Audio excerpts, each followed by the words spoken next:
Magandang gabi po. Ito po ang latest update natin ngayong araw. Yung low pressure area nga na nasa loob ng ating Philippine Area of Responsibility ay nasa layong 1,160 kilometers east of northern Luzon. At hinahatak nga nito o pinapalakas nito yung southwest monsoon na nagdudulot nga po yan ng matinding pagulan sa ating bansa. Asahan nga po natin bukas, apektado po pa rin ng southwest monsoon ang Benguet, La Union, Pangasinan, Zambales, Bataan, Occidental Mindoro, Metro Manila, Ilocos Sur, Abra, Tarlac, Pampanga, Bulacan, Nueva Ecija, Cavite, Laguna, Batangas, Rizal, Oriental Mindoro at ang Antique. At asahan din po natin dito nga sa may Negros Island region at natitirang bahagi ng Luzon at ng Western Visayas, apektado pa rin po yan ng southwest monsoon.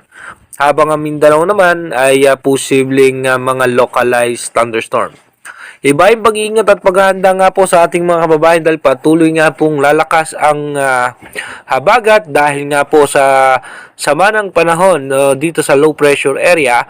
At ayon nga po sa pinaka-latest update ng ating advanced weather forecast ng European Center, posible nga po na meron pa rin po tayong makikitang mabubuong bagyo, isang malakas na bagyo dito nga po sa labas ng ating bansa at mababa naman ang tsansa niya na magkaroon ng landfall scenario dahil ang pinaka-possible target po niyan ang parte ng Japan.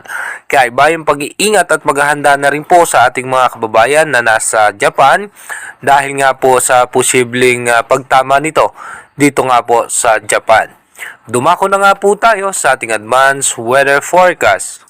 Dito po sa ating advanced weather forecast, so bukas nga po, August 18, asahan po natin, tuloy-tuloy pa rin po mataas ang tsansa ng pagulan sa western section ng ating bansa, kasama po ang Bicol region at na western section ng Visayas, na northern portion ng Visayas, ganun din po ang Metro Manila ay makakaranas ng pagulan. Pagdating naman po ng August 19. So, ganun pa rin po, tuloy-tuloy makakaranas tayo ng pagulan dahil po sa habagat na hinahatak nga po ng low pressure area. At pagdating po ng gabi, asahan nga po natin by August 19 ng gabi, mas malalakas na pagulan posibleng maranasan.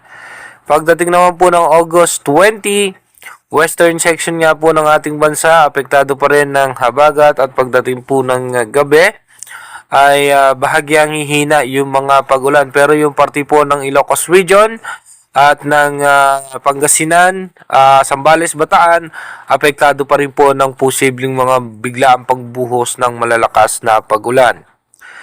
Pagdating naman po ng August 21, kung makikita nga po natin, nagkakaroon nga ng sirkulasyon doon sa labas ng ating Philippine Area of Responsibility habang meron ng bagyo sa may parte naman po ng Pacific Ocean. Pagdating po ng gabi, yung cloud cluster na nasa labas ng ating bansa ay posible pong maging isang low pressure area at hindi rin natin inaalis yung posibilidad baka mag-develop po ito bilang isang tropical depression or mahinang bagyo. Pero mababa naman ang tsansa niyan na pumasok or direktang makaapekto sa ating bansa. Pagdating naman po ng August 22, nasa labas pa rin po yan ng ating Philippine Area of Responsibility. At pagdating naman po ng gabi, posibleng yung low pressure area ay pumasok sa ating PAR, pero ito po ay malulusaw dahil kung mapapansin natin, isang malakas na bagyo na nasa labas ng ating bansa ang hatak dito, kaya masisira yung sirkulasyon ng low pressure area. By August 23, so expected na natin maulan sa parte ng Visayas at Bicol region dahil nga po dito sa may extension ng kaulapan ng low pressure area. At pagdating naman po ng gabi, halos buong bansa ay makakaranas ng malalakas na pagulan. Ito pong bagyo na nasa labas ng ating bansa, kung mapapansin nyo, mababa naman ang tsansa niyan na pumasok sa ating Philippine Area of Responsibility at ang pinaka-target po niyan ay ang parte ng Japan. By August 24, tuloy-tuloy muli makakaranas na yung pagulan, lalong-lalo na sa Visayas at Bicol region.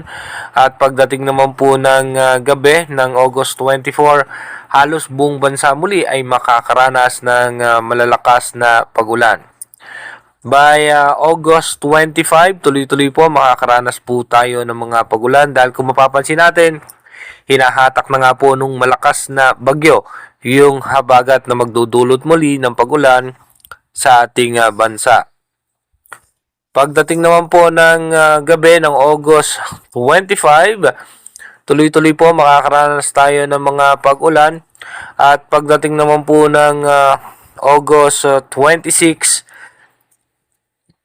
habagat pa rin po yung makaka-apekto sa ating bansa. Inulit po natin yung ating advanced weather forecast is possible scenario pa lamang po yan. Malaki pa rin ang tsansa na magbago po lahat yan.